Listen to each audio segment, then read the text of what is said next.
Adrien, bienvenue de Mon pain sur la planche. Eh ben merci de m'accueillir. Bah moi ça me fait hyper plaisir. En plus c'est rare de tourner avec des acteurs de Lyon Ouais, c'est vrai. parce que Je suis souvent c'est je suis à domicile. exactement. Donc domicile, toi t'es originaire de Lyon? Non, je suis originaire de Bourg-en-Bresse, donc une petite heure De la d'ici. région. Voilà, je suis de la région, tout à fait. T'es mangaka Je crois que je suis mangaka, oui, effectivement. depuis pas très longtemps? Officiellement depuis 1 an, on va dire. Ouais. Je pars du principe que je prends la date de signature, Ouais. on va dire.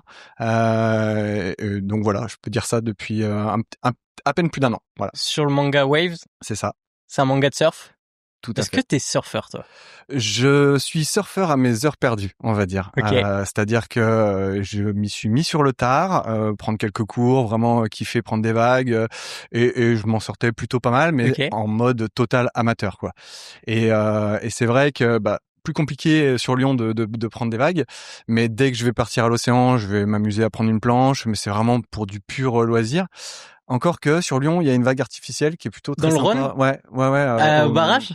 Non, Ok. c'est la vague artificielle qui est au Groupama Stadium. Ok. Juste à côté, là, t'as un truc, je me souviens plus comment Ah ça s'appelle. un vrai spot. Ouais, d'une vague artificielle, Ok. ouais. Parce que j'avais un coloc qui m'avait dit qu'il avait une fois surfé dans le Rhône, qui est un endroit où Ouais, genre il y a un ça fait truc. Il y a comme un à remous, en Munich. fait. T'as beaucoup de gens qui font du kayak aussi qui vont Ok. là-bas pour en faire. Mais non, là, pour le coup, c'est une vraie vague artificielle dédiée au surf qui est Incroyable. au Groupama Stadium. Et tu peux y aller. Ah, tu peux réserver sur Ok, bah sur le trop bien. truc. Et franchement, c'est hyper ludique parce que même si t'as jamais fait de surf à l'océan, tu peux très très facilement t'amuser rapidement Ok. et non, c'est un vrai kiff, quoi. Voilà. T'as une particularité, même plusieurs, je dirais. C'est que la première, et celle qui est peut-être le plus intéressant dans cette histoire, c'est que t'as un début dans cette histoire du manga qui est à la fois récente par rapport à maintenant. Et tardive par rapport. Oui, voilà, tardive dans une vie d'artiste peut-être, et en même temps très soudaine. Mm. Parce que c'est arrivé sur un claquement de doigts, ce projet, cette Sur un envie. coup de tête, ouais, Ouais. on va dire. C'est un peu fou. Enfin, c'est une anecdote que je sais que tu racontes beaucoup, mais je la trouve Ouais, je assez la raconte cool. Donc, beaucoup. si on peut la... Ceux qui ont déjà un petit peu suivi, ils vont dire, ah, punaise, il revient encore dessus. Il radote. Mais il radote complètement. Mais oui, en fait, ça part vraiment d'un délire entre potes. C'est-à-dire que c'était pour nos 40 ans, en fait. On était à un barbecue en famille avec vraiment mes potes d'enfance. Et ouais, après quelques bières, je sais pas, je suis parti dans un délire en disant, bah voilà, les gars, je vais vous faire pour la fin de l'année, là, je vais me remettre au dessin et puis je vais vous faire un one shot. Je vais vous faire un truc, mais vraiment pour se faire plaisir entre nous et je vous ferai ça, quoi. Bon, voilà. Bon, on était pas trop mal et ils sont un peu Mais parce fichus de que moi. à ce moment-là, tu dessinais un peu ou Pas du tout. c'est sorti comme ça? Franchement, alors je dessinais vraiment en dilettante, quoi. Ouais. J'avais pas dessiné de manière sérieuse depuis le lycée, quoi. Okay. Au lycée, je dessinais énormément, mais voilà, il fallait remonter 20 ans en arrière, quoi. Ouais. Et du coup, il me dit bah vas-y, fais-toi plaisir, essaye ça. Et j'ai un pote qui me dit OK, si tu fais ça, mais va un peu plus loin et mets-toi sur Instagram. Puis tu verras bien. Et je dis bon bah OK, j'avais pas de compte, je me suis mis sur les réseaux et voilà. Et en fait, parti de là, je me suis en fait, j'ai mis le pied dans un monde que j'imaginais pas, c'est-à-dire que regarder ça sur Insta là, j'avais l'habitude, je suis énorme consommateur de manga depuis 30 ans maintenant. Je dirais ce que tu dis Ouais. Et en fait, je me suis mis sur Insta et je dis putain, il y a des gens mais qui ont un niveau de dingo et ça m'a rendu fou. Ouais. Je me remets au dessin et il y a des gens qui sont juste trop forts. Et je dis, je peux pas m'amuser à publier des trucs comme ça et genre pas légitime. Non, ouais, pas légitime du tout. Et puis même, enfin, tu sais, t'es sur Instagram, tu te mets un peu enfin, tu t'exposes, quoi, en fait. Ouais, bien sûr. Et j'avais pas l'habitude, j'avais pas, enfin, c'est pas ma cam, en fait, j'avais vraiment pas Donc tu postes pas ou? Je postais très peu, mais tu vois, puis vraiment par petites doses, puis t'as toujours les premières appréhensions de ce que tu vas poster et tout ça. Et en fait, je me suis acharné. C'est-à-dire que pendant des mois, alors j'avais fait un Inktober là où du coup tous les jours tu dois faire un dessin et puis en fait petit à petit t'augmentais le niveau de ce que tu veux faire, tu te challenges en mode oh punaise j'ai pas eu beaucoup de likes, tiens comment il est reçu le dessin et compagnie. En fait tu rentres totalement dans ce jeu de l'insta game, on va dire. Je suis plus du tout là-dedans en fait, mais en fait j'étais à fond là-dessus et je me suis challengé en mode allez il faut arriver à un niveau qui soit décent. Et honnêtement sur cette remise au dessin on va dire, ouais, je dessinais entre 4 et 6 heures par jour, quoi. Alors que c'était juste, à la base, un loisir, quoi. J'étais mais en parce mode, que peut-être un petit truc d'ego ou de... Ouais, les autres, ils font ça. Ouais. moi aussi je dois savoir faire ça. C'est ça. En fait, je me dis mince, y a pas moyen quoi. Y a pas moyen. Et ouais, j'avais pris quelques cours en ligne sur des trucs pour je me suis mis directement au numérique en fait. C'est-à-dire je me dis bon allez, tu te mets à dessiner sur le tard. Donc il faut optimiser et j'étais incapable de passer au tradi. C'est-à-dire que le numérique m'offrait un panel de possibilités qui était vraiment très très vaste et du coup, je pouvais toucher à de la colo facilement, de la perspective, à des T'avais pas besoin d'un milliard de choses chez toi pour t'essayer, une tablette et puis terminer quoi. Et en fait, voilà quelques cours en ligne. C'était quoi, Digital Painting? Digital Painting School. Voilà, exactement. Et c'est la plus populaire, je pense. En fait, je pense que quand tu fais des recherches, c'est le premier truc sur lequel tu vas. Et puis c'est quali. Moi, j'ai l'impression de tous les gens qui l'ont fait, les retours que ça soit sur le côté communautaire ou les courants eux-mêmes, ça a l'air cool. Ouais, c'est quali. Alors la personne qui s'en occupe, parce qu'il y a vraiment une personne qui gère le truc. Spartan, voilà. Okay. Il est vachement dispo. En plus, quand tu peux le contacter en direct, il va prendre un peu ton cas en considération. Ouais.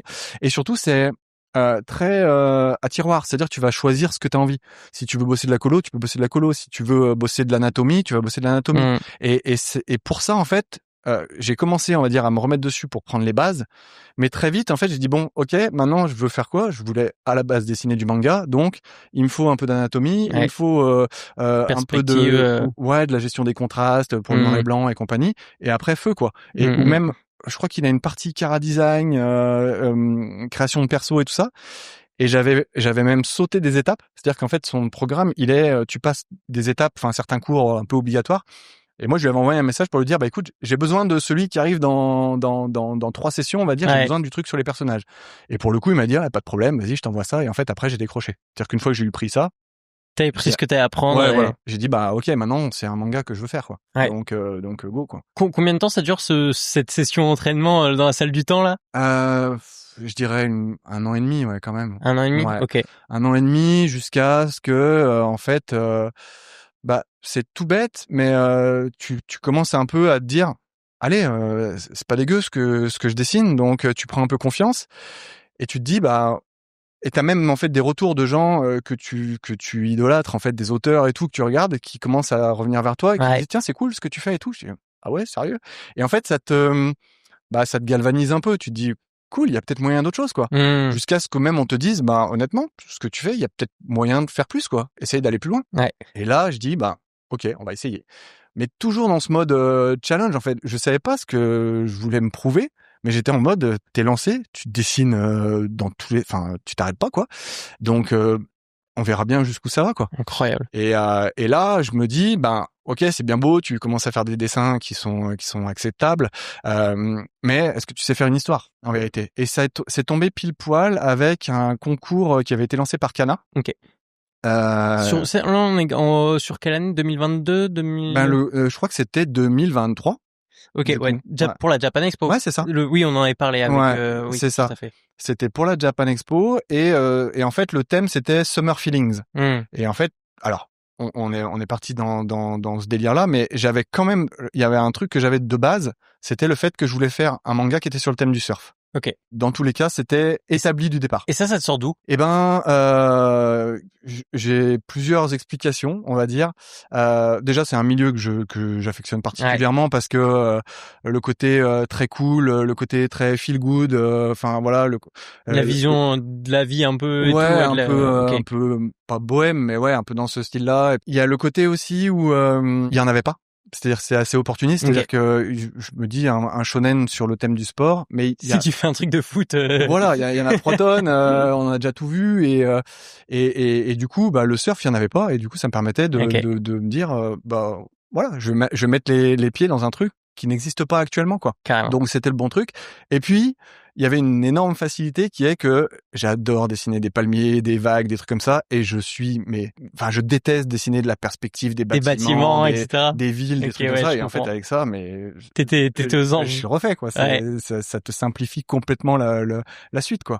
C'est pour ça que dans ton tome, très rapidement, ça part de la France pour aller. Ouais. Et puis dès que je dois faire un spot où ils sont en train de se poser, où il y a des bouts de cabane, un bar ou un truc, non, il faut tout de suite que je mette un peu plus d'organisme organique, de la pierre, des palmiers, de des l'herbe, choses où tu te sens plus libre sur le dessin et moins contraint par des règles qui doivent être respectées. Exactement. Okay. Ouais, où on va dire ah non là la perspective elle est pas bonne et tout. Surtout que ça se voit vite. Ouais. Les problèmes d'anatomie ou de perspective, ça se voit très vite. Complètement, quoi, donc, complètement. Et je voulais pas perdre de temps là-dessus parce que j'avais aussi cette c'est pas une contrainte, elle est devenue une contrainte, hein, on va dire par la suite, mais vu que je partais dans tous les sens, vu que je partais très vite, il fallait que j'aille vite aussi. Donc si je commençais à mettre des cases où j'allais passer 8 heures juste pour faire un décor, déjà ça allait me gaver direct, et en fait c'était pas cohérent avec ce que je voulais faire, quoi. Okay.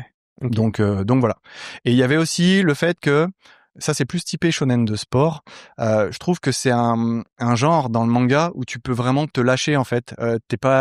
T'es pas cantonné à l'aspect manichéen, le bien, le mal, les méchants, les gentils. Voilà, ça reste de la compétition, ça reste du sport. Et après, je trouve qu'on peut aussi vraiment se lâcher sur la partie visuelle en termes de métaphores. Enfin voilà, une vague géante qui est représentée comme un monstre, c'est hyper logique. Et en fait, je me dis, ça va pas me frustrer en fait. Je vais partir dans un genre, mais au final, je vais quand même pouvoir me lâcher un petit peu. Tu vas pouvoir faire un peu ce que tu veux. Voilà. Donc ça nous amène au concours Kana. Oui, ça nous amène au concours Kana, et vu que je dessinais déjà un petit peu ce shonen de surf, bah voilà, le thème c'était Summer Feelings. Bah je dis je vais prendre mes persos et puis je vais faire quelque chose avec un peu ce que j'avais ébauché. À ce moment-là, tu avais déjà écrit un storyboard ou quoi que ce soit pour J'avais déjà Waves? Commencé mon tome 1 de Waves, mais dans mon première idée, version. Voilà, mais voilà, dans mon idée, c'était pour faire lire aux potes. Okay. Et honnêtement, j'ai refait mes premières pages. Allez, 5 fois, au moins 5 fois, parce qu'elles étaient, à chaque fois que je les revoyais, ouais, voilà, et elles étaient juste irregardables à un moment donné, quoi. Et donc en fait, j'avançais pas. C'est-à-dire que voilà, tu refais les premières pages, tu refais pour un truc où tu te dis, t'es encore en phase de progression, et en fait, tu peux refaire ça ad vitam aeternam, en fait. C'est impossible d'être tout le temps, d'être à un moment donné satisfait de son taf. Bien sûr. Donc ce concours, il arrivait à point nommé pour dire, stop, on arrête. Tu vas tenter de réellement écrire un truc de A à Z, de A à Z, dans le thème en plus qui est le tien, parce que Summer Feeling, clairement les vagues, voilà, clairement on y la plage. J'ai des persos qui existent, donc pour le coup j'avais repris mon perso principal. Il y a un autre perso qui a vraiment rien à voir, mais parce que du coup il fallait quand même toucher le thème qui était le côté feelings, donc voilà. Et du coup je dis, t'as 25 pages à faire, challenge-toi pour voir si vraiment t'arrives à construire une histoire, quoi. Et en plus il y avait une deadline et tout ça, donc feu. C'est comme ça que j'ai fait. Et moi, ça me questionne plusieurs choses. Alors, il y a une partie sur laquelle j'aimerais bien qu'on revienne après, qui est plus la partie où tu disais que tu dessinais au lycée, mais on reviendra après. Là, c'est plus la partie sur ta vie actuelle, qui est, alors si on saute un peu des étapes, mais t'as une famille, 2 enfants, une femme, t'as un métier qui est assez pas particulier parce que c'est un métier qui est connu, mais t'es ton propre patron. T'es électricien, c'est ça? C'est ça, ouais. J'ai une boîte d'électricité, en fait, dans le bâtiment. Et donc, tu vois, genre, quand tu gères une boîte, t'as des aléas, du stress et une charge de travail qui sont complètement différentes que celles d'un salarié classique, que tu connais aussi parce que t'as travaillé combien de temps dans un gros groupe? J'ai bossé 15 ans dans le groupe Vinci. En fait. Et du coup, oui, c'était une expérience qui m'a permis de justement gérer le stress. En fait, c'est un groupe dans lequel je me suis construit en fait professionnellement parlant. Et bon, en prenant de l'expérience et aussi de l'âge, et puis comme tu l'as cité, la famille qui vient un peu dans l'équation, on va dire, et ben tu prends beaucoup de recul, et j'ai quitté ce job-là, donc ce groupe Vinci là, il y a maintenant un peu plus de 5 ans, pour vraiment du coup monter ma propre structure, quoi, voilà. Et pour du coup revenir à quelque chose où alors c'est vrai qu'on va souvent dire si c'est ta boîte, tu vas avoir une notion de stress qui est quand même assez importante, mais moi en faisant ça, j'ai justement supprimé un stress que j'avais qui était beaucoup plus prégnant avant. En fait, tu choisis ton stress là. Ouais, non, mais parce que je pense que j'ai fait beaucoup de choses dans ce groupe-là, beaucoup d'évolutions et tout ça, et en fait, t'es vraiment pris par ce côté challenge, évolution dans un peu dans système un groupe, où tu sens que t'as besoin de voilà, de prouver à des gens qui sont au-dessus de toi, voilà, c'est toujours monter dans la hiérarchie et tout ça, pour qu'au final, à un moment donné, tu te poses et tu te rends compte que tu fais que ça. Ouais, c'est soit tu montes, soit tu pars. Ouais, voilà, c'est ça. Et moi, ce qui m'a vraiment fait prendre conscience de tout ça, c'est que je rentrais hyper tard chez moi. Ouais. Alors pour le coup, ma fille avait 2 ans, mon fils avait 4 ans. Et en fait, je rentrais chez moi, j'étais crevé de chez crevé et stressé. C'est-à-dire que même si tu rentres chez toi, t'as encore du boulot plein la tronche. Ouais. Je dis mais c'est ça que je veux. Je veux rentrer à point d'heure. Et puis en fait, même quand t'es chez toi, tu calcules plus rien. Et je me dis merde, ma fille, elle a déjà 2 ans. J'ai rien vu. J'ai rien vu du tout. Ah ouais, tu l'as senti ça? Bah ouais, et en plus on a 2 enfants, il y en aura pas d'autres normalement. mais en fait je dis mais c'est maintenant. C'est maintenant que tu dois profiter d'eux en fait, c'est pas quand ils auront 15 ans et que La décision que tu as prise de partir, c'était difficile à prendre? Non, parce que je pense que j'ai touché du doigt le burn-out dans ce taf. Et quand tu t'écroules devant ton N+1 et qu'en fait, ça fait des mois que tu lui expliques les choses qui s'en cognent, voilà, où t'es juste un gars qui fait du reporting de chiffres, de trucs et tout, tu dis, mais en fait, pourquoi pourquoi je me suis autant investi pour ce résultat? Voilà. Encore une fois, je parle vraiment de résultat, mais en fait, c'est plus, comment dire, comment t'es à l'instant T, parce que je regrette pas ce que j'ai fait pendant 15 ans, parce que ça m'a quand même construit et ça te donne une vision sur plein de choses, quoi. Mais par contre, à un moment donné, j'ai su que c'est terminé, faut faire autre chose. Et ce que tu fais en investissement, bah fais-le pour toi. Fais-le pour toi. Et du coup, c'est la chance qu'on avait dans le groupe Vinci, c'est que ils nous laissaient totalement libres de construire, on va dire, un peu une micro-entreprise à l'intérieur, en fait, dans ce qu'on gérait. Genre intrapreneuriat ou quelque chose comme ça? Je sais pas s'il y a vraiment un terme là-dessus, mais on était vraiment enfin, en tout cas, les postes que j'occupais, c'était vraiment où t'es amené à tout gérer. Donc, en fait, quand tu pars d'une structure comme ça, bah, tu sais un peu tout faire. Donc, c'était pas si compliqué de monter une structure derrière. Ok. Et en plus, ils te laissent vachement libre de construire des relations humaines avec tes équipes, avec tes clients et compagnie.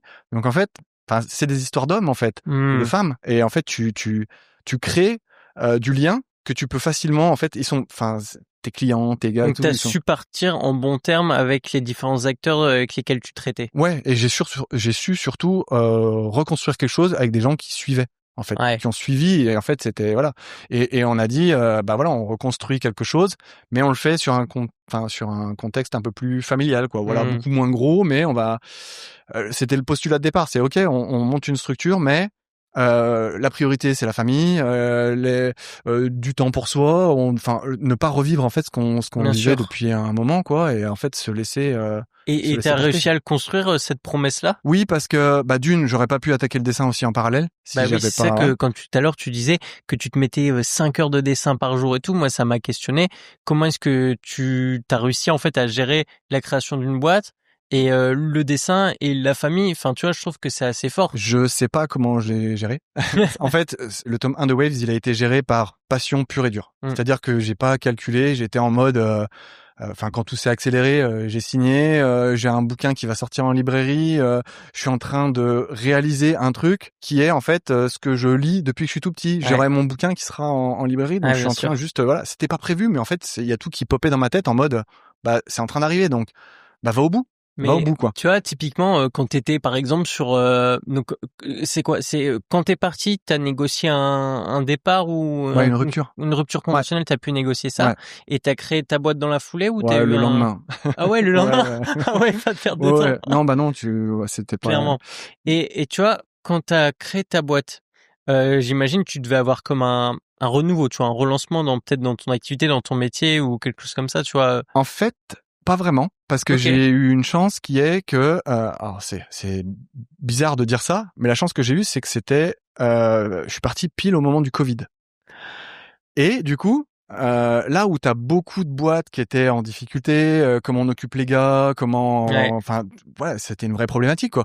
Moi, je me suis retrouvé du jour au lendemain avec, on crée une boîte et il faut la développer, mais au final, t'as tout le monde qui est un peu en mode un peu on sait pas ce qu'on fait. Donc c'était tellement le bon moment pour que je puisse recontacter mes anciens clients, les équipes de terrain, tout ça, pour qu'on discute et qu'on prévoit tranquillement le fait de rentrer du chantier, voilà. Et en fait, ça s'est fait très naturellement Ok. Un peu grâce au Covid. Ok, je vois. Et voilà. Et en fait, bah ouais, j'étais chez moi à passer des coups de fil pour dire, bon voilà, on a ça. Si vous avez des chantiers à venir, les chiffrages, les trucs. Et On tout, est là, donc, ouais, ok. voilà.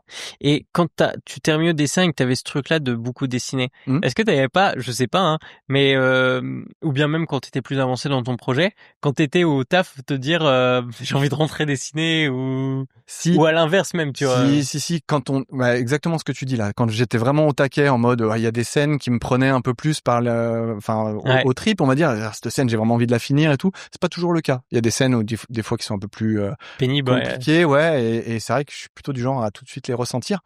Mais quand t'es, voilà, sur des trucs où t'as envie d'aller au bout et tout ça, bah ouais, t'as envie.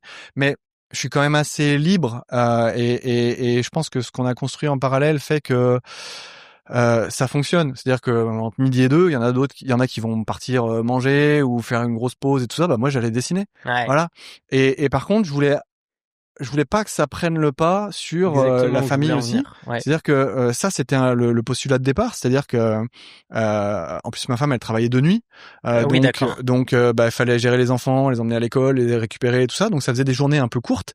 Mais par contre, faisait des journées intenses où du coup voilà, je sais que ça doit tenir pour la boîte tout ce qui doit être fait dans la journée, Ouais. et allez, on peut s'octroyer une petite pause à midi pour faire ça, et hop, le soir les gosses, les devoirs et tout ça, et 21h, boum, C'est je me rebelote mettais sur le au dessin. dessin. Parce que du coup, tu t'imposais sur ta boîte des horaires spécifiques pour pas manger justement sur ce temps de famille. Ouais.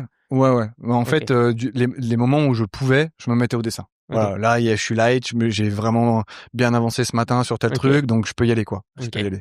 Mais Donc c'est bien parce que t'as réussi à pas, tu sais, genre pas empiéter sur ta vie pro ou. c'était obligatoire. Ouais. C'est-à-dire que ma vie pro, c'est ce qui fait vivre ma famille en fait. Et tu Donc penses que si t'avais été tout seul, sans famille, ça aurait été pareil ou ça aurait été parce que peut-être que tu priorises aussi la vie pro parce que tu sais qu'il y a des gens qui comptent sur toi entre guillemets. ouais, peut-être, mais en fait, si j'avais fait ça il y a 20 ans, Ouais. peut-être, voilà, parce que en vrai, je commençais à faire de la BD au lycée, alors que les premiers mangas français n'existaient pas. Ouais. En vérité, voilà. Donc peut-être que si j'avais été, mais bon, c'est compliqué à dire parce que Oui, bien sûr. réellement le boom du manga français, on va dire, enfin les auteurs où on dit bah tiens, il y a des vrais auteurs de manga français aujourd'hui. C'est pas très vieux. Non, C'est pas non, très du vieux. tout. Tu reviens 5 ans en arrière, ils se Exactement. comptent sur les doigts d'une main, hein, ceux qui disent Bah, il y a ok. Senshiro X qui était signé, mais ils avaient encore rien sorti Oui, ou. voilà, mais à part, enfin, si tu reviens un peu en arrière, à part Ouais. Tony ou Renaud Le Ouais, Maire, c'est enfin, il y ça. a, voilà, ou NIB, Ouais, ouais, c'est il y a des ça, ouais, gens, vraiment. Il n'y en avait pas beaucoup. ouais. Donc, en fait, je me dis pas si jamais j'aurais pu faire ça et tout, parce que je suis content que ça se soit passé comme ça, en Hmm. fait. Parce que je pourrais ressasser en me disant, quand j'étais gamin, quand j'étais au lycée, je voulais dessiner. Hmm. C'est-à-dire que je faisais des BD pour les potes. Déjà, je dessinais en cours, hein, un peu cancre, mais voilà, je faisais vraiment des BD, du manga en vérité. Et j'avais la volonté de partir dans une école de dessin. J'aurais aimé faire ça parce Hmm. que c'était vraiment ce que je kiffais. Mais c'était Et peut-être pas les temps pour ça, ouais. c'était, bah après, c'est hyper cliché ce que je vais dire, mais moi, mes parents, mon père, il m'a dit non, enfin, choisis un job qui est voilà, Qui donne de l'argent. plombier ou électricien, ça, il y a des Ouais, débouchés. bien sûr. Bon, ok, papa. Et en fait, je suis pas frustré parce que c'est ce qui m'a permis de me construire Hmm. pour pouvoir aujourd'hui dire, bah, j'ai pu, enfin, construire tout ça en fait, quelque chose de stable qui me permette de réaliser mon manga par passion, en fait, par passion pour ce média que je kiffe depuis tellement de temps, quoi. Oui, parce que toi, c'est ça aussi, c'est que moi, un des premiers trucs que tu m'as dit quand on s'est rencontrés, alors qu'on s'est pas rencontrés il y a très longtemps, vraiment, c'est date d'il y a une Il y a une on s'est semaine. vu à Angoulême. C'est vrai. On s'est vu à C'est vrai, Angoulême, on c'est s'est vrai. croisés. Mais oui, la semaine dernière à Tsukimi, c'est un des premiers trucs que tu m'as dit, tu m'as dit ouais, bah moi c'est un média que je lis depuis 30 ans, tu vois. Mm. Et ça c'est cool, tu vois. C'est Ouais. une petite réalisation, t'as mis ta pierre à l'édifice. C'est ça. C'est ce que je dis, en fait. Ouais, ma pierre à l'édifice. Ah, bah, alors après, voilà, je sais pas combien de temps il restera dans les étalages et tout ça, mais je suis content d'avoir réussi ça.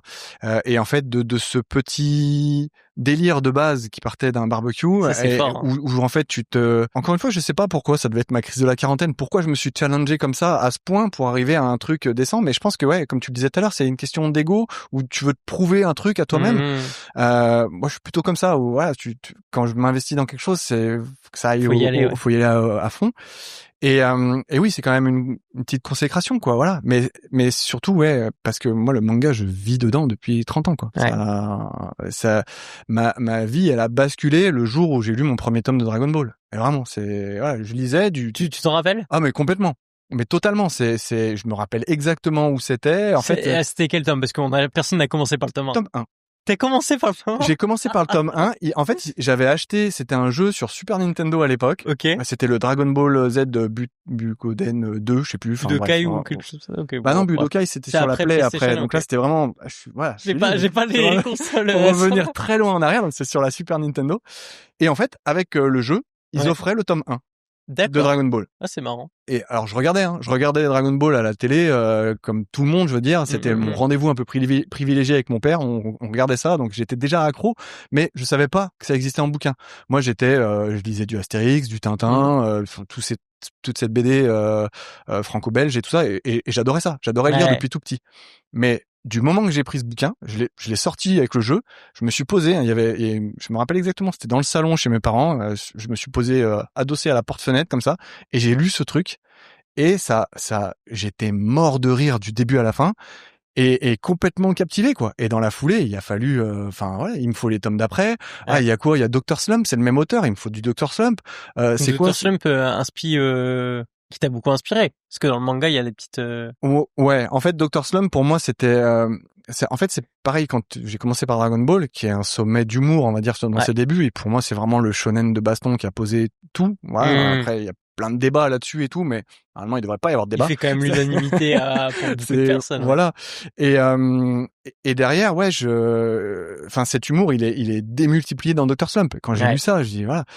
Et en fait, je trouvais que c'était tellement incroyable ce côté absurde, ce côté où, oui, ce que tu cites par rapport à Waze, moi je sais que ça m'a vachement inspiré pour briser un peu le quatrième mur. Enfin, je veux dire, Toriyama, il le faisait tout le temps, il cassait les cases, il cassait les codes, et tout ça pour juste se marrer, même si il était forcément pris par le monde de l'édition à un moment donné et tout ça. Mais Dr. Slump, c'est, je pense, son œuvre de cœur, on va dire, où il a roue libre. Ouais, voilà, où il s'est fait plaisir.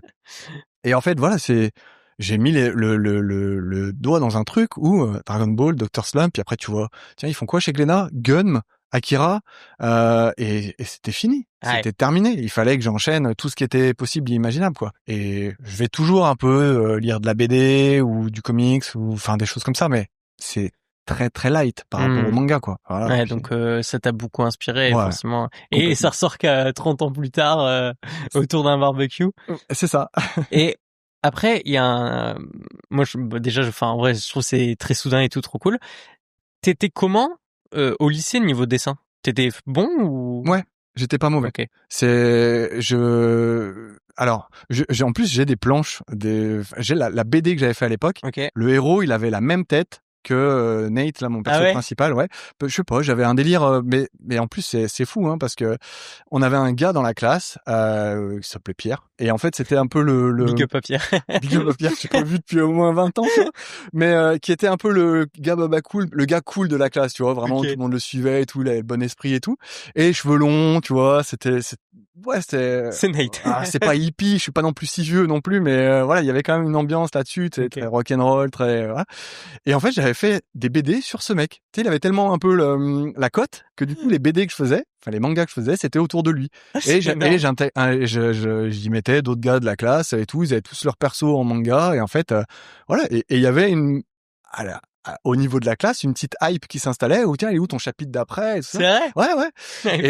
Et voilà. Et puis après, j'ai fini le lycée, ça s'est arrêté, mais c'est vrai qu'il y avait ce délire-là qui était à l'époque, quoi. Et du coup, ça revient sur mon autre question. Pourquoi t'as arrêté? Eh ben, parce que je suis complètement, ce que je disais en préambule, le fait d'être parti dans la vie active, d'être parti sur un job totalement, qui t'accapare ton temps, en fait, hein. Et je pense que j'ai été où t'as envie de percer, t'as envie de prouver quelque chose dans le taf. Aujourd'hui, je referai pas ça, mais ouais, t'es pris dans cet engrenage là, en fait. Il y avait vraiment cette notion de groupe où t'as allez, il y a moyen et tout, puis il y avait une très bonne ambiance aussi dans ce groupe, c'est-à-dire qu'il y avait des équipes très jeunes où du coup, en fait, tu vis une deuxième adolescence au travers d'un groupe où ça favorise la fête, tous ces trucs-là. Donc, ouais, je suis parti là-dedans. T'avais plus le temps pour le dessin, tout simplement. Okay. Non, voilà. Non, j'avais plus le temps du tout. Et quand t'as recommencé le dessin, tu considères que t'étais bien en dessous de ce que t'avais au lycée? Complètement. Ah ouais? C'était flagrant? Ah, c'était pas trop de reste. Enfin, il faudrait que je les poste, en fait, sur Insta, mais les premières pages. Les premières pages de Waze, en fait, elles sont immondes. Mais vraiment, voilà. Mais, c'est pas grave, ça fait partie du truc, quoi. Quand t'as commencé à te dire, ouais, là, il y a quelque chose. Tu vois, tu l'as mentionné tout à l'heure, donc ça peut être à travers des messages que t'as reçus d'artistes que tu suivais, des choses comme ça, etc. Et tu t'es dit, on va pousser le délire un peu plus loin. Ouais.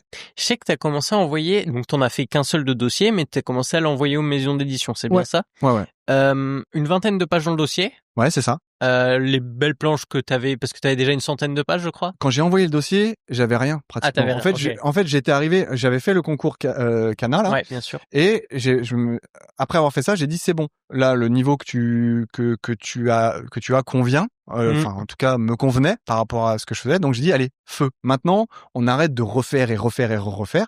Donc, tu rattaques Waves de manière plus cohérente. Voilà. Mais j'étais toujours dans mon délire du one shot, en fait. Hein. Donc, allez, on recommence et on le fait sans refaire les pages. On y va. Et du coup, on dit, en même temps, on va agrémenter ça j'avais dessiné un peu pendant l'été, tout ça, tu vois, ça commençait à germer. Ouais. Et on va agrémenter ça d'un envoi d'un dossier d'édition, quoi. Voilà. C'est Louis de Red Flower qui m'avait donné ce conseil-là. Je sais plus, c'était la Japan Expo de Marseille, j'avais rencontré. Il m'a dit, dans ton dossier, tu mets que des pages de dingue, en fait, et puis tu verras bien, voilà. Donc, en fait, je m'étais un peu, j'ai pas rattaqué à fond la caisse sur le bouquin, mais par contre, j'ai fait des pages où je dis, ouais, elles sont cool et je pense que je les intégrerai et je vois bien cette scène et tout ça. Okay. Et c'est ça que j'ai mis dans le dossier. Ces pages-là, mes fiches perso, et puis petit synopsis, et puis, note d'intention, et voilà. En gros. Et tu l'envoies à plusieurs éditeurs, dont moi. Alors, je pense qu'il y a une petite histoire avec Ankama qui m'a un peu fait rire que j'ai découvert. Enfin, pas fait rire, mais où t'envoies le dossier. T'as une réponse quasi dans la foulée, très rapide. Dans l'heure, où tu dis dans ton mail, si vous voulez en voir plus, dites-le moi. Ouais. Je vous envoie les premières planches ou les premières pages. Et eux, ils te répondent, bah oui, vas-y, envoie-nous les premières pages. Sauf que toi, t'as pas les premières pages. C'est exactement ça. En fait, j'avais entendu, les éditeurs, ils vont mettre 3 mois à te répondre. Enfin, voilà, commence à envoyer, puis tu verras bien. Donc moi, je me dis, j'ai fait mes pages du dossier. C'est bon, je vais recommencer Wave du début, mais j'ai un peu le temps. Tu vois, je vais pouvoir, voilà. Donc je leur dis en gros, allez, si vous voulez l'intro, je l'ai, une 30aine de pages et tout, mais je les avais pas. Ouais. Et là, t'as Ankama qui me répond, mais vraiment dans l'heure. Ouais, ok, le dossier est sympa. Donc on est chaud pour que tu nous envoies la suite. Et là, j'avais rien. Donc j'avais rien. Franchement, j'avais 3 pages parce que j'étais vraiment en mode, allez, on s'y remet, on repart et on recommence du début. Et j'étais comme un con. Et là, vraiment. Il y avait rien. Non, il y avait rien. Et du coup, j'ai fait un petit branle-bas de combat au niveau du taf. J'ai prévenu les gens. J'ai dit, je suis désolé, je vais pas être super présent pendant une semaine, 10 jours et tout. J'ai prévenu ma femme, mes gosses. Bon, j'ai dit, là, laissez-moi tranquille. Il me faut 10 jours pour vraiment, enfin, en gros, j'avais vendu une 30aine de pages. Il faut que je les fasse. Ouais. Donc je dessine, mais comme un ouf. Je dessinais déjà beaucoup, mais là je dis mais il faut que je sorte ces 30 pages pour envoyer une intro, quoi. Et je les ai fait, mine de rien, tu peux pas tout mettre de côté. Donc je les ai fait, je sais plus, peut-être en 15 jours et j'avais temporisé auprès d'Ankama, je dis déjà bien, hein. Ouais, 15 jours, peut-être 3 semaines. Voilà, parce que tu peux pas tout. Bien sûr, non, mais c'est déjà un très bon rythme. Ouais, et j'avais temporisé auprès de Ankama en leur disant, oui, bon, merci de votre réponse. Laissez-moi retoucher 2-3 trucs. Je vous les renvoie hyper rapidement, quoi. Donc je fais ça. J'ai mes pages qui sont prêtes. Je le renvoie. Et je me fais ghoster. T'as tout donné, j'ai tout donné, j'étais sur les rotules et tout. Et ils m'ont ghosté pendant quelques mois après. Et j'avais les boules, mais voilà, je dis bon, voilà. Et tu vois, ton approche, elle a évolué comment? Parce que t'étais parti d'un truc que je fais pour le kiff, aucune ambition spécifique derrière, juste pour les potes et tout. J'envoie des dossiers d'édition et ça me fout le seum qu'ils me répondent pas. Tiens, ça, en fait, je pense qu'il y a vraiment un gap qui se crée quand je fais le concours pour Cana, où du coup tu te prends une petite calotte parce que t'es pas dans les sélectionnés. Et c'est normal, en vrai. Il y a tellement de tueurs dans le game que voilà. Mais je sais pas. Tu sais, à force de regarder ce qui se fait, à force de t'entendre dire c'est pas mal, il y a moyen d'eux et tout. En fait, tu commences un peu à y croire. Ouais. Donc bah quand tu commences un peu à y croire et que ça arrive pas forcément, bah voilà, moi ça revient à nouveau le côté où je me challenge.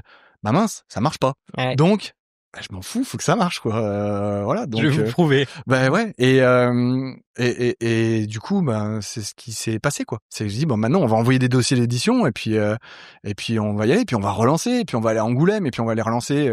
T'as été à Angoulême? Ouais, dans T'as la été foulée. rencontrer les éditeurs? Bah en Kama ils me répondaient pas. Je suis allé, je dis oh pourquoi vous me répondez pas? Vous m'avez demandé le truc et voilà. Enfin. Et t'ont dit quoi? Ils m'ont dit ah oui effectivement mais ils ont un peu esquivé. mais c'est normal. Ouais, Voilà en fait. Mais encore une fois elle est beau pas maîtriser ce milieu, tu sais, en fait. Et j'ai cette notion de dire, je suis une grande personne, c'est bon. Vous pouvez me dire que ça vous va pas. C'est pas grave en soi. Ouais. C'est au contraire. Et si ça va pas, qu'est-ce qui allait pas? Tout simplement. Parce que voilà, j'ai été en mode acharné, mais t'entends aussi les gens dire le premier dossier d'édition que tu fais, ça sera jamais celui-là qui sera édité. Donc tu le sais en fait. Donc t'as envie qu'on te dise voilà. Mais d'un côté t'es un peu en mode je vais faire la différence, moi ça va être le premier. Ouais. Après je pense qu'il y en a quand même d'autres à qui c'est arrivé, mais tu te dis sûr. voilà. Mais voilà. Et du coup ouais, Angoulême il y a ça. Je fais la rencontre de Kana aussi à ce moment-là. Ouais. Puis ouais 2-3 échanges et tout. C'est ceux qui ont vraiment le plus réagi, on va dire sur le dossier. Enfin voilà. Où il y a le plus d'échanges. Ouais, il y a eu le plus d'échanges. À Cana, il y en a eu vraiment un paquet, quoi. Ok. Bah, ce que tu me disais, c'est qu'à un moment donné, il y a eu toi à titre personnel, ce que tu avais aussi envoyé à Comics Initiative. T'avais aussi envoyé un dossier et à un moment donné, t'as eu peut-être le questionnement de te dire pourquoi pas plus Comics Initiative que Kana finalement, parce que pour des raisons qui te sont propres quoi, mais c'est ça. En fait, alors j'étais en discussion avec Kana, avec Thibaut pour le coup, si ça connaîtra. Je crois que tu l'as interviewé d'ailleurs. Épisode 37. Ah putain, 36. 37. J'en doute. Et adorable. Enfin vraiment, il fait des super retours et tout ça. Et mais tu sens que ou le projet est pas mature, ou il correspond pas encore à ouais, je pense qu'ils correspondaient pas non plus à leur ligne éditoriale, parce qu'ils me demandaient peut-être de faire des choix sur certaines tonalités et tout ça. Et bon, moi j'écoute, mais voilà, on te dit en gros, t'es sur une pile et on verra, on reviendra vers toi. Donc bon, t'attends, parce que pour le coup c'est vraiment pas un refus. Donc c'était vraiment, voilà, on avance et on verra. Ouais, voilà, on verra. Et en parallèle, je lis un manga chez Comics Initiative sur lequel je tombe par hasard, de Alan Heller, qui s'appelle Mourir ne suffit pas, John Cookie. Ok. Et je dis trop bien. Mais enfin j'ai kiffé son tome 1, il est vraiment très très très bon. Et l'édition excellente, vraiment papier de super qualité, grand format. Enfin voilà, je dis trop bien. Ils font du manga. Je ne les connaissais pas du tout. Et en fait, je me suis rendu compte que je les connaissais parce que j'achetais un peu de leurs comics. Voilà. Parce que eux de base ils font plus du comics. Ils sont plutôt typés comics, BD, ou créa, mais créa dans le comics aussi. Enfin voilà. C'est Mickaël, c'est ça qui t'est changé. Oui, j'ai l'impression que lui, déjà à l'époque, il avait une émission radio ou quelque chose comme ça. C'est exactement ça. Très comics. Donc lui, de base très orienté comics. Je vais pas manger le nom de son émission, mais oui, il a baigné là-dedans. C'était marrant, c'était un jeu de mots un peu. Ouais, je crois. Un peu osé, mais je sais pas ce que c'était. Et enfin, c'est un passionné, un passionné complet. Et du coup, je dis bah voilà, ils font du manga, c'est en librairie. Bon, ils ont pas l'air d'en faire trop non plus, mais je vais lui envoyer mon dossier. Pourquoi pas? Je lui envoie mon dossier. Pareil, c'était un dimanche et il me répond le dimanche même. Il me dit ouais, c'est cool. J'aime bien, envoie-moi la suite, parce que je faisais le même mail, genre si vous en voulez plus, je peux en envoyer plus. Mais là j'avais 100 pages. Là, t'avais 100 pages, voilà. Donc je lui envoie. Et il me dit bah je le lirai dans la semaine et tout, c'était le dimanche. Et le soir même, il me dit non mais j'ai tout lu, j'ai adoré et il faut qu'on se voit parce que pour moi c'est ok. Bon, j'avais des discussions avec les éditeurs et tout ça. Je dis ça veut dire quoi? C'est ok, j'en sais rien. On se fait une visio dans la semaine et on discute pendant 4 heures de tout et de rien en mode passion et tout ça. Puis à la fin je dis mais on n'a pas parlé du bouquin. Il me dit mais je t'ai dit que c'était ok.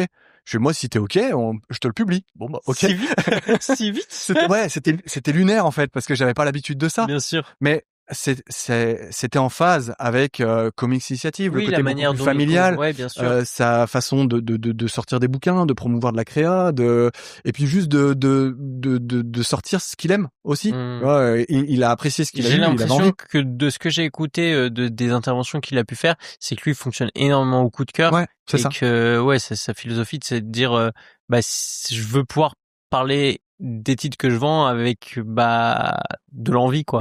Donc ouais, ça matchait bien avec ce que toi tu proposais. C'est ça. Ça matchait bien dans ce sens-là, et même après avec le recul en fait.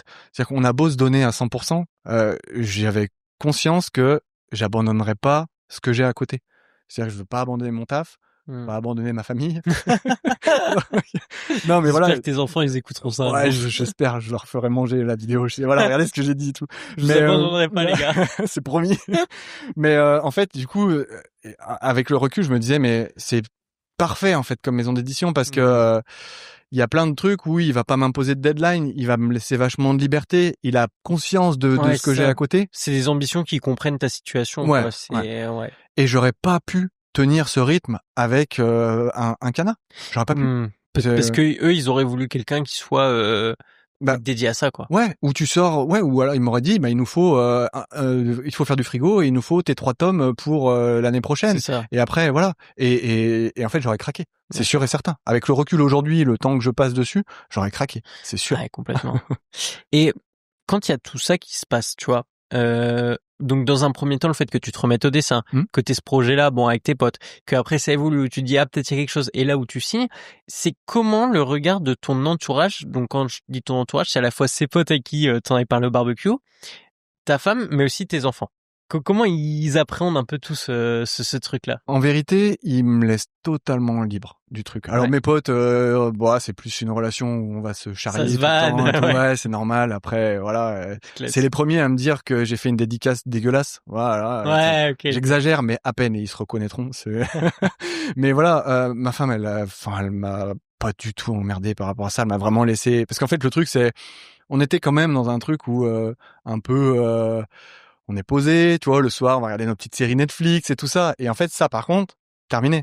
J'ai dit, je peux plus regarder les séries, les trucs et tout. Donc, en fait, j'ai scratché ça de ma vie. C'était. C'est vrai? Ah ouais, complet. Tu l'as senti ça vraiment? Ouais, mais c'était pas grave. J'arrivais à un point où. Mais assez pour conscientiser le truc de, tiens, je regarde plus de séries, quand même. Vraiment. Parce que, en fait, à un moment donné, j'ai dit que j'étais passionné de manga, mais en général, je suis très passionné de beaucoup de choses qui sont liées à la consommation pop culture, cinéma, j'écoute de la zik tout le temps, enfin les mangas, les BD, même les films à la télé et tout, et les séries j'en bouffais j'en bouffais énormément.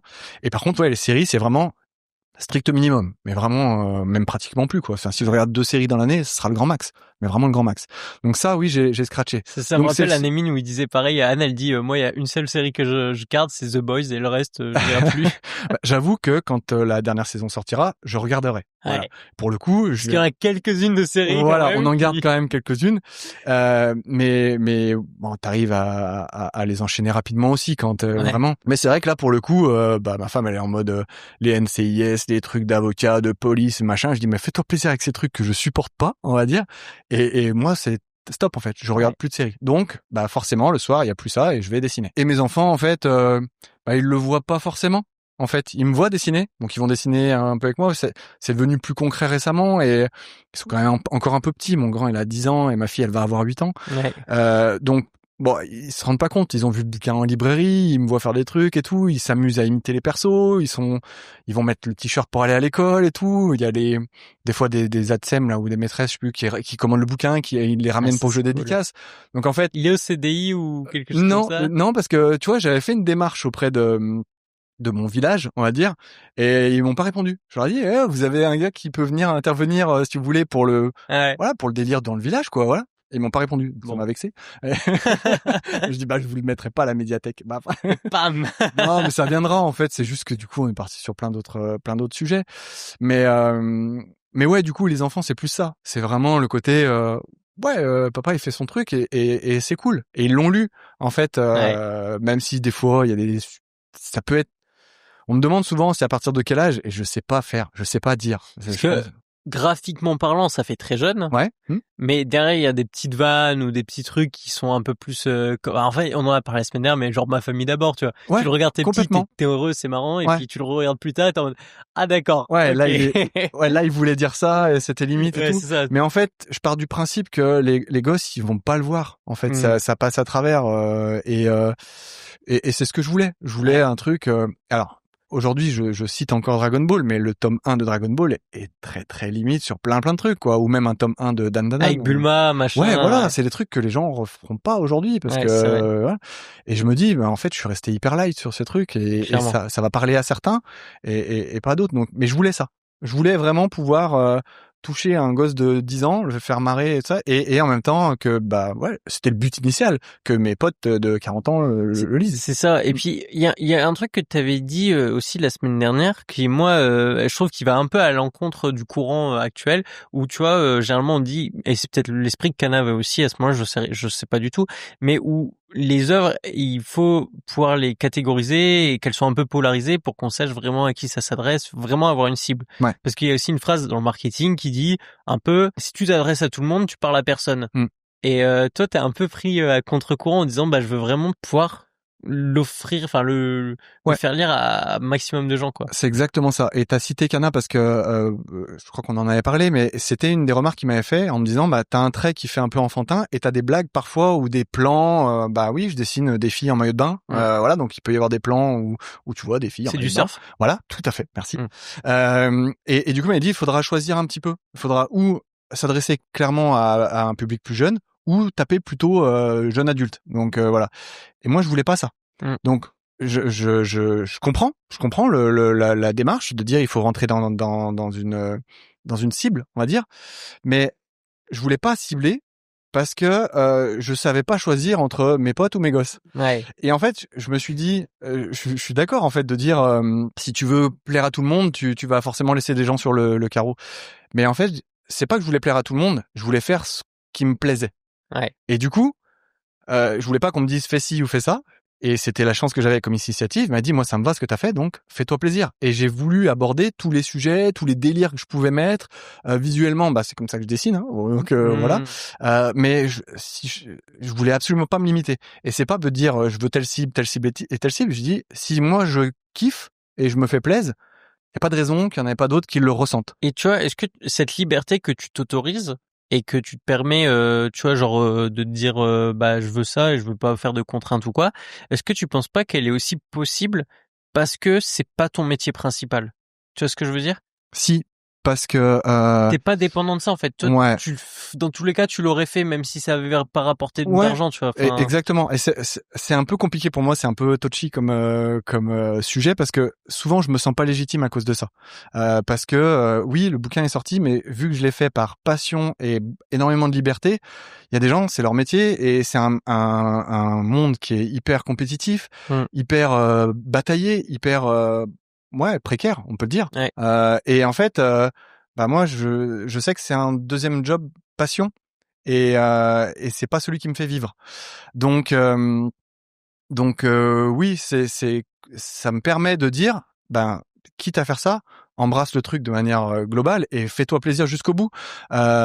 Et si je peux faire ça, parce que c'était ta question initiale, c'est parce que j'ai pas d'impératif derrière, j'ai pas besoin qu'on me de validation de validation et tout pour dire attends, si vraiment tu veux en faire ton métier plus tard, il y a quand même des choses à respecter, à rentrer dans avec les deadlines, tous ces trucs là, enfin voilà, et du coup c'est mon côté sale gosse, je suis pas obligé. Je suis pas obligé, donc pourquoi je m'en priverais en fait, autant que je fasse ce que j'ai envie. Donc c'est pour ça que je dis c'est compliqué de le dire parce que ça peut être un peu mal perçu, mais non, mais je vois ce que tu veux dire, tu vois, c'est on fait pas, enfin là maintenant que, enfin bref, moi j'ai une situation professionnelle qui a changé récemment et tout, et je vois que sur la pression que je me mets sur certaines choses, que ce soit sur les vidéos, sur les dessins, elle est complètement différente d'avant, tu vois. Que maintenant que j'ai une autre activité qui me rapporte un revenu plus stable, et quand je me mets moins cette pression, par exemple sur des vidéos que je faisais en freelance ou quoi que ce soit, où j'aurais accepté un peu tout et n'importe quoi, là si ça m'intéresse pas quoi. Ouais, voilà, tu vois.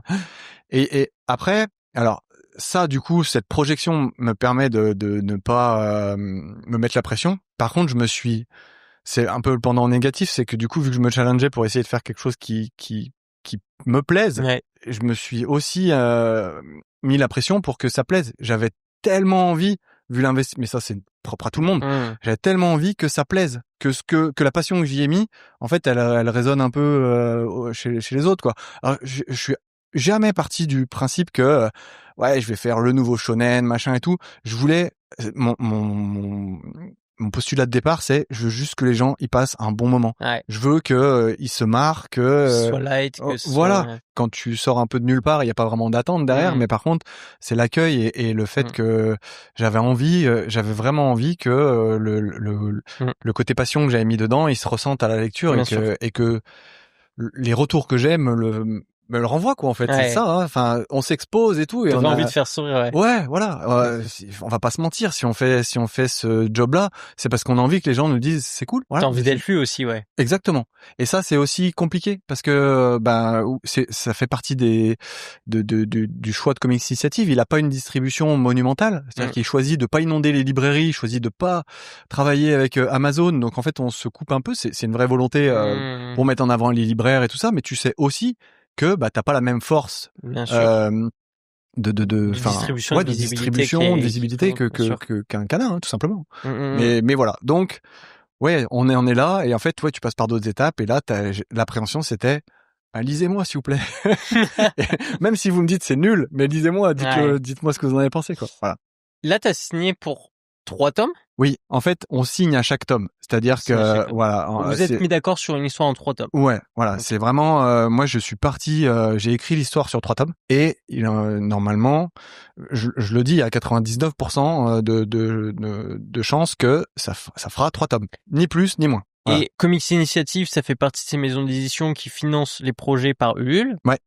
C'est Ulule, hein. C'est ça, ouais, Ulule. Okay. Le tien a plutôt bien marché parce que sur 8 000 €, je crois, d'objectif initial, vous êtes monté à plus de 12 000. Ouais, grâce à ma mère. Ah ouais? Ah merde.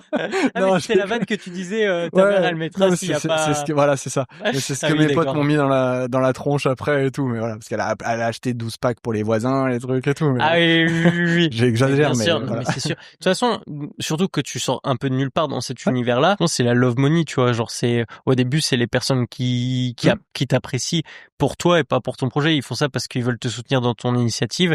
Et je pense que c'est les premiers, en fait, c'est le début de la campagne, c'est ça. Et après, c'est les gens qui vont aimer ton travail, qui vont aimer le projet, qui vont aimer ça, qui vont venir implémenter la campagne, tu vois. C'est exactement ça. C'est vraiment, enfin, t'as résumé exactement comment se passait la campagne, sachant que en plus, une des forces de Comics Initiative, c'est que ce fonctionnement-là fait qu'il a une énorme communauté Ulule. Sur Ulule, ouais. Donc, et ils même voient si les projets apparaître. Ouais. Et même si c'est des gens qui ont l'habitude de consommer peut-être plutôt du comics ou ou de la BD et tout ça, ils vont dire tiens, c'est Comics Initiative, on va tenter. Ouais. Donc il y a vraiment eu quand même aussi un engouement de sa communauté aussi à lui. Et j'ai l'impression qu'il s'est passé beaucoup de temps entre le moment où le Ulule il a eu lieu et le moment où c'est sorti officiellement. Il y a eu 1 an presque, c'est ça? Non, on a lancé sortie librairie officielle, oui. On a lancé le Ulule au mois de juin l'année dernière. Et c'était une campagne qui était menée jusqu'en septembre, donc en plein été, quoi, du coup. La livraison des premiers tomes a eu lieu au mois de décembre pour tous ceux qui avaient participé. Et on a visé une sortie librairie sur le mois de mai. Okay. En fait, c'était un peu stratégique pour dire on vise l'été. Pour le côté surf, plage et compagnie, on s'est dit voilà, ça fera le bon truc, et aussi pour pouvoir essayer de participer à la Japan Expo. Ça, on pouvait facilement rebondir comme ça. Comment t'appréhendes la suite que ça soit dans ton écriture, mais aussi du financement des prochains tomes? Parce que je sais que toi, t'as quand même agi, j'ai l'impression, par challenge sur ce premier tome, de se dire les gars, le barbecue, c'est bon, regardez, je l'ai fait. C'est ça. T'as prouvé. Maintenant, tu t'es lancé dans une aventure, tu vois. Genre, en fait, le barbecue, c'était un peu l'étincelle. Mais là, c'est autre chose, tu vois. C'est un autre moteur qui est en marche. En fait, même si c'est pas démultiplié, t'as quand même des attentes derrière. En fait, à partir du moment où tu t'es exposé sur ton bouquin et tu dis que tu vas faire 3 tomes, les gens ils attendent. Du moins ceux qui ont aimé le bouquin. Et là, c'est pas juste les 3 potes qui étaient au barbecue. Et voilà, c'est exactement ça. Et surtout, ma plus grande difficulté aujourd'hui, c'est de composer avec j'aime encore dessiner, il y a pas de problème là-dessus. Je sais ce que je mets dans mon tome 2. Mais il y a ce tome 1 que j'ai fait par passion, en mode je compte pas les heures, j'y vais, on verra où ça nous mène et tout ça. Aujourd'hui, maintenant que c'est concret et que c'est bon, j'ai sorti mon tome 1, tu vois, c'est comme si t'avais un peu réalisé ton truc. T'avais fini, ouais. Et ben, c'est plus compliqué de se challenger sur le tome 2. Ouais. Pour dire de garder un rythme. Et je m'aménage du temps. En fait, je m'impose des plages de dessin et tout ça. Et en fait, ce que j'aime pas, c'est exactement ce que je viens de dire, c'est que je m'impose des plages de dessin. Et à partir du moment où j'ai ça, en fait, ça fait quelques semaines que c'est comme ça, où le tome 2, il est plus compliqué. Aussi dû au fait qu'il fera pas 200 pages, il sera un peu plus long. Ouais. Et aussi dû au fait que le taf officiel à côté, c'est compliqué en ce moment. Il y a quand même pas mal de trucs qui font que voilà, et t'es obligé de faire des choix. C'est compliqué dans le sens où t'as plus de travail. Le marché est plus compliqué. Donc voilà. tu dois plus te battre pour les contrats. Ouais, c'est ça. Enfin, je travaille un peu, enfin, c'est de l'élec, mais dans le bâtiment et dans le milieu de l'immobilier. L'immobilier se casse la gueule depuis quelques années, enfin, depuis 2-3 ans, là. Donc, voilà, il faut serrer un peu les fesses. Mais, et du coup, c'est la priorité. On s'en sort, mais c'est la priorité. Donc, bah voilà, quand t'as fait des journées vraiment très denses où du coup tu t'es réinvesti là-dessus et puis tu rentres chez toi, voilà, tu dis ah bah il faut que je dessine maintenant. Mais mon but là, c'est de supprimer le il faut. Ouais, parce que là tu le vois un peu comme une deuxième journée de taf. Ouais, c'est ça. Ouais. Et il faut rapidement que je supprime ce... Et t'as des pistes pour ça? Pas pour le moment. Ouais, je pense que facile, si, il y a un truc tout bête, mais je pense que les vacances vont faire du bien. Les vacances? Ouais, les vacances elles arrivent dans 2 semaines là, et rien que ça. En plus, ça fait des vraies vacances là. Ouais. Tu vas surfer? J'espère. Ouais. On verra. Ça va dépendre. Mais... Parce que je dessine beaucoup en vacances, mais vraiment c'est où là du coup je sais que je retrouve un souffle en mode bah voilà, je trouve que ça va. Enfin, c'est le thème en fait. Donc t'es tranquille, ça te détend, tu vois. Et j'y arrive vachement plus en vacances, donc j'espère retrouver ce souffle-là. Bien sûr. Là sur le mois de juin là, mais il y avait la sortie du bouquin, il y avait aussi le week-end les dédicaces. Et du coup, ça faisait beaucoup par rapport à ce que je me prévoyais en planning, même pour le tome 1. Hein. Quand tu viens rajouter tout ça, voilà, quelques conventions, j'ai pas fait énormément de dates mais c'est du plus. C'est beaucoup de plus. Ouais, bien sûr. Et en fait, tu dis mince, ça commence à faire beaucoup. Voilà. Et puis bah voilà, la sortie en librairie, tu penses à regarder, à avoir des retours. Et ouais, t'arrives au trop plein en fait. Et donc voilà, faut calmer un peu le jeu. Et là, sur le mois de juin, j'ai beaucoup moins dessiné. Enfin, j'ai plus fait des illustrations pour préparer la Japan Expo. Enfin voilà, des séances de dédicaces. T'as moins avancé sur le tome, J'ai beaucoup moins avancé sur le tome, qui est pour autant plus dense. Donc il faudrait que j'avance plus vite sur celui-là.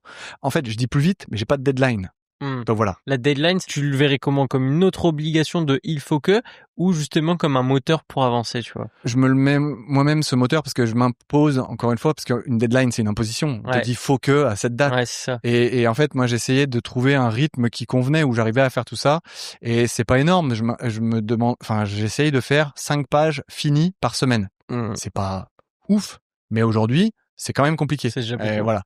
Mais il faut que je me tienne à ça parce que c'était le bon équilibre en fait où t'arrives à dessiner encore par plaisir et voilà. Mais bon, ça prend quand même un peu de temps quand tu mets tout ça bout à bout, quoi. Tu parlais de fait de dessiner en vacances. Ouais. Ça c'est toi, tu dessines en digital? Oui. Mais tu dessines toujours sur la tablette que tu m'as montré la semaine dernière? Quand je suis à la maison, ça m'arrive beaucoup sur le canapé et tout, la pire position du monde qui te dégomme le dos, voilà. T'as une tablette Samsung, hein, c'est ça. Okay. Ouais. Une tablette Samsung. Sur Clip Studio? Exactement. Clip Studio. Et en fait, à la maison, j'ai aussi une Wacom, ou Vacom, je sais plus comment on dit, qui est reliée au PC. Et c'est là, en fait, c'est vraiment les moments où, si je suis ultra motivé, où je sais que je vais me poser, mettre ma zig derrière et vraiment me mettre dans un bureau, mettre en totale condition, où là, je suis motivé et t'as vraiment la grande tablette. Et là, c'est en fait... Donc t'as un vrai espace pour ça. Ouais. Et du coup, avec l'écran à côté, tu peux avoir tes refs, tu peux avoir pas mal de trucs que t'as pas sur la tablette, en fait. Et du coup, c'est là où je suis le plus productif. Mais c'est exactement ce que je te disais tout à l'heure sur la partie vacances. Je suis plutôt attiré en mode allez, je me mets sur la tablette, plus chill. On dit chill, mais vraiment tu t'éclates le dos en fait à dessiner comme ça.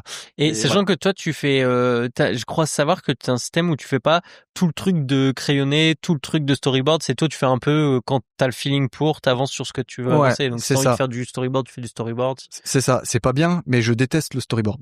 Enfin, je pense qu'on est nombreux comme ça, mais j'aime pas ça. Mais mais j'aime vraiment pas ça. C'est vraiment le truc qui m'énerve et voilà. Donc, moi j'aime bien l'ancrage.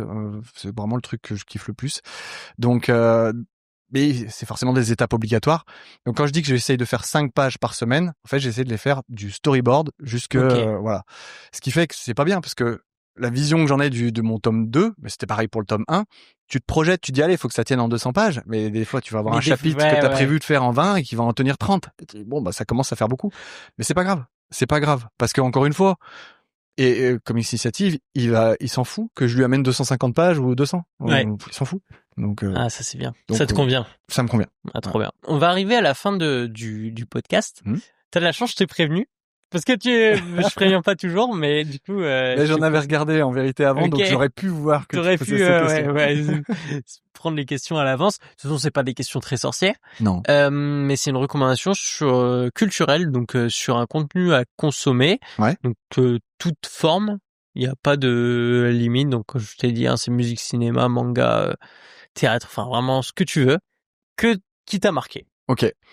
Alors, je le disais tout à l'heure, je suis hyper passionné en fait de plein de trucs, donc c'est compliqué de choisir un truc, mais je vais dire pour l'aspect fun et vraiment le truc qui m'a marqué que je suis capable de regarder une fois par an, pour moi le meilleur film de tous les temps, et on peut m'éclater dans tous les sens avec ça parce que c'est juste du pur divertissement, c'est Gremlins.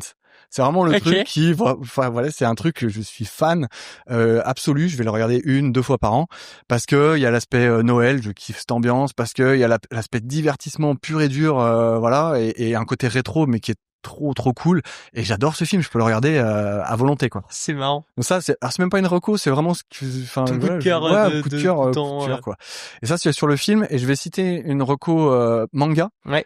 Je cite souvent Shield parce que c'est celui qui m'a inspiré un peu sur le ton que je voulais adopter dans Wave sur certains trucs, mais je l'ai trop cité, et je vais citer en fait en inspi Video Girl Eye, qui est Katsura, qui est pour moi un manga en fait qui m'a mis une claque quand j'étais ado, parce que je t'ai cité tout ce que j'avais lu dans mon process de découverte manga, et un jour j'ai lu Video Girl et j'ai dit mais une comédie romantique en manga, on était sur du shonen, on était sur du seinen et tout, et ça j'étais pas prêt en fait, et je suis passé par toutes les émotions en lisant ce truc, mort de rire, les larmes et tout, mais vraiment j'ai pas honte de le dire, mais vraiment j'étais pris aux tripes. Et en plus de ça, j'ai pas envie de spoiler la fin, mais en vrai c'est pas grave, le personnage principal, son goal ultime en fait, mais c'est vraiment en parallèle parce que c'est pas ça l'histoire, mais lui ce qu'il veut faire c'est un livre pour enfants. Okay. Et en fait, il veut dessiner, et en fait, je trouve que il est hyper représentatif de toutes les émotions par lesquelles j'ai pu passer étant ado, en fait, où j'ai vraiment vécu à travers ce manga. Et en plus de ça, le côté où, je veux être dessinateur de BD pour gosses. Et aujourd'hui, quand je me projette, sans doute que je referai pas de manga après Waze, mais vraiment. Mais par contre, un livre pour gosses, voilà, pourquoi pas. C'est un truc d'illustration, mais vraiment en mode pour toucher un autre public. Voilà, et c'est vrai que du coup ça résonne avec ça. Ah, c'est marrant que tu sois que tu vois, t'aies cette conscience de Wave, c'est mon projet dans le manga, et après vas-y, il y aura d'autres projets, ce sera pas forcément dans le manga. C'est cool que tu sois au clair et tout avec ça. On verra. Mais parce que ça se trouve, il y aura un autre barbecue. Dans 2 ans, voilà, un autre barbecue. On va partir sur un autre délire, on va faire un film, Gremlins 3. C'est ça. Ouais, trop bien. Et on va arriver sur la dernière question, du coup, qui est un peu un mot de la fin, qui est un conseil que tu aimerais partager. Ça peut être sur ton métier, ça peut être un conseil de vie, un conseil d'entrepreneur électricien, ce que tu veux. C'est plus dur, ça, du coup. Et c'est vrai que celui-là, j'y ai moins réfléchi.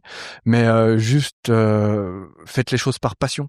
En fait, voilà, je le dis parce que ça résonne en moi en ce moment sur le fait de faire le tome 2 où c'est plus compliqué, et je le ressens. Et en fait, je suis persuadé que faire les choses par passion, mais de partout, c'est plus facile à dire qu'à faire. On est bien d'accord.